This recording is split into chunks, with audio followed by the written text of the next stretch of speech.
ulit tayo dito sa Olongapo City, kung saan tayo ay lumagi ng mahigit isang buwan. Pag diniretso mo itong street na to, doon ang tinirahan namin. Kaya malapit lang ang Jollibee, madalis kaming tumambay dito. Pero kailangan pumunta tayo ng gate at maghanap tayo ng taxi papunta sa hotel. Tayo sasakay ng jeep papunta sa gate.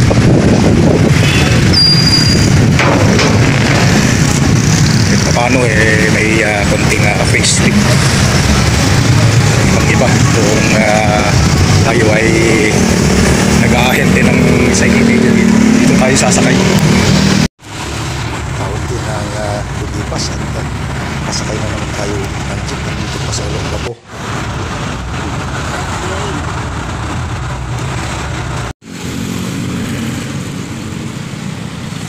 Sa haba-haba ng panahon at ngayon na naman ulit tayo makakapasok dito sa SBMA.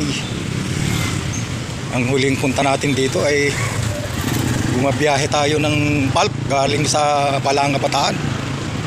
At 2 linggo na maghapon magdamagan yung ating pagkakayod sa pag-hauling ng pulp mula sa Balanga papunta dito sa kinukuha namin dito sa Subic Bay nung nandyan pa yung airport at dinadala sa Balanga, Bataan para gawing rolyo, ginagawang dyaryo. So ito, papasok tayo sa SBMA.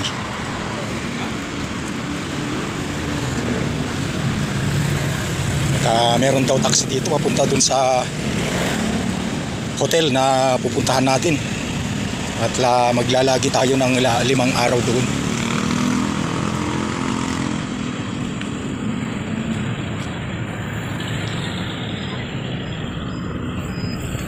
Tignan natin kung merong Diamond Hotel daw.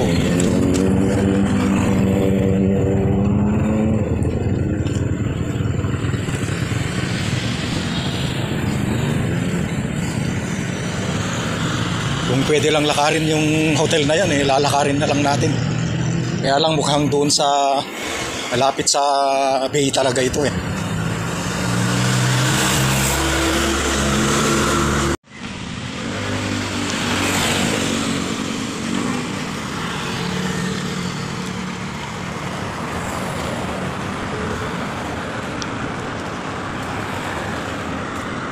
Pwede na ko natin lakarin, kaya lalakarin na lang natin. Nasa dulo lang daw ang Diamond Hotel, kung ano man yun. Para ka rin nasa Saipan at sa Japan, no? Disiplinado yung mga motorista. Sabi ng guard malapit lang daw at pwedeng lakarin, kaya maglakad na lang tayo. Makakapag-vlog pa tayo, di ba? For the last 35 years, ngayon lang tayo nakabalik dito sa SBMA. Alala ko talaga nung ako'y may tangan-tangan na encyclopedia at pumapasok sa mga offices dito at nagbebenta ng encyclopedia.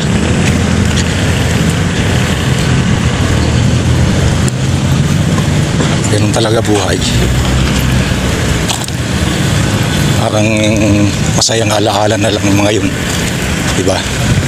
Pero ngayon iba naman ang purpose natin pagpunta rito. Ibang uri ng trabaho. Ito ay advokasya.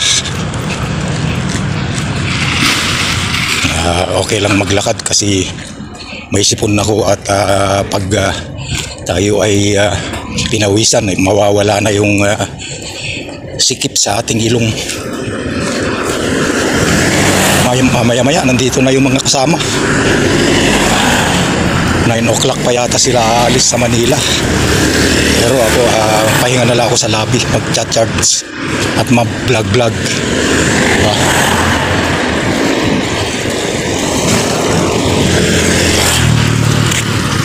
Naman no, timing na timing oh, may land bank dito. So hindi tayo mahihirapan maghanap ng ATM. Sigurado may ATM dito. Ayan. Ayos. Ayun. Ang Diamond. Ayun na, nakita ko na. Kaalaman ng iba, ito yung dating Subic Naval Base. Pero nung pumutok yung pinatubo, tuluyan lang nilisan ng mga Amerikano ito. At nag-create ng batas na gawing Subic Bay Metropolitan Authority. PMA ang namahala. Ito na ngayon ang medyo siguro baka nung araw talagang buhay na buhay ito. Pero parang tignan mo dito, parang hindi ko alam in 35 years, first time na naman tayong nakabalik dito. So yun, sa likod niyan, peri-peri, nandyan yung Diamond.